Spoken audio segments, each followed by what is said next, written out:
Det jeg skal fortælle lidt om her, det er historien om hippocampus og de 3 ungarske forskere ud fra et dansk perspektiv. Nu er det sådan, at dansk neuroforskning, det har faktisk både historisk og aktuelt haft en stærk international position. Stort set alle typer af neuroforskning er repræsenteret og udøves ved danske universiteter, sektorforskningsinstitutter, erhvervsliv og hospitalsmiljøerne. Og forskningen foregår på mange fronter. Der er molekylær neurobiologi, der er cellulære mekanismer, informations- og signalbehandling, hvordan bevægelser styres, hvordan tanker tænkes, sjælens sæde, hjernescanninger, mindreading og signalstoffers betydning for neurologiske og psykiske sygdomme. Det er bare nogle af de temaer, som der slås an. Dansk neuroforskning har en meget lang tradition, men den startede faktisk for mere end 300 år siden med Niels Steensen, som vi vel godt kan betegne som Danmarks første neuroforsker.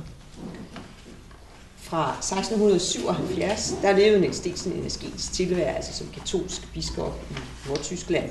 Men inden da, der havde Niels Steensen, som vi også kalder for Steno, der havde han et hæsblæsende tempo rundt omkring i Europa leveret en lang række afgørende bidrag til forskellige videnskabelige discipliner. Han må have haft et ret vidt udstrakt netværk af mennesker, som han samarbejdede med. Og det med netværket, det vil vi vende tilbage til om lidt. Så neuroforskning, det var en af disciplinerne, og den var særligt baseret på hans dissektionsmetode. Steno, han har følgende forslag til forståelse af den fantastiske maskine hjernen. Han siger, der er kun 2 måder, vi kan lære en maskine at kende på. Det ene består i, at mesteren, som har bygget den, viser os dens konstruktion. Den anden består i at skille maskinen ad lige til dens mindste dele og undersøge dem alle hver for sig og i sammenhæng. Og hvad kan vi lære af den historie? Ja, først og fremmest, at internationalisering også for 300 år siden var moderne. Men Steno kunne rumme både at være teolog og neuroforsker, og forskellen fra dengang er, at tværfagligheden ofte ikke længere kan rummes i en og samme person. Vi må arbejde i teams for at opnå resultater, og det samme gælder faktisk hjernecellerne. Så forslaget om at skille maskinen ad, hjernen ad til dens mindste dele og undersøge dem alle hver for sig og i sammenhæng, bliver fuldt til punkt og prikke, ikke mindst af dagens 3 prismodtagere. Fælles for dem, ud over nationaliteten, er, at deres vigtige forskning den er særligt foregået i den hjernestruktur, der hedder hippocampus. Hippocampus er en gammel del forstået på den måde, at vi finder den hos alle dyrearter, og den har med hukommelsen at gøre. Den har sit navn, fordi når man piller den ud, så ligner det en fin lille søhest. Og hvis man ødelægger den, så kan man stadig huske, hvad der skete, inden man fik skadet hippocampus, men man kan ikke tilegne sig nyt.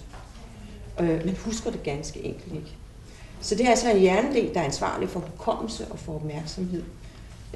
Og i de senere år er der et bestemt aspekt af den her hukommelse, som man er interesseret sig for, og som prismodtagerne også har beskæftiget sig med, og det er, at bestemte hjerneceller i hippocampus, de kan betegnes som stedceller, altså hvor-celler. Hvor er vi henne?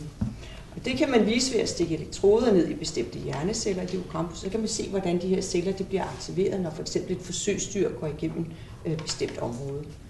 Og de her stedceller i hippocampus, de spiller sammen også med nogle andre hovedretningsceller, altså som hvis aktivitet virker som en form for kompas.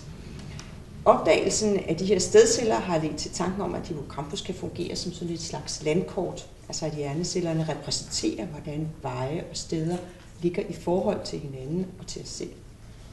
Og så uden en fuldt fungerende hippocampus kan mennesker ikke huske, hvor de har været, og hvordan man når hen til et bestemt adresse. Og faret vild er også en af de mest almindelige symptomer på hukommelsestab.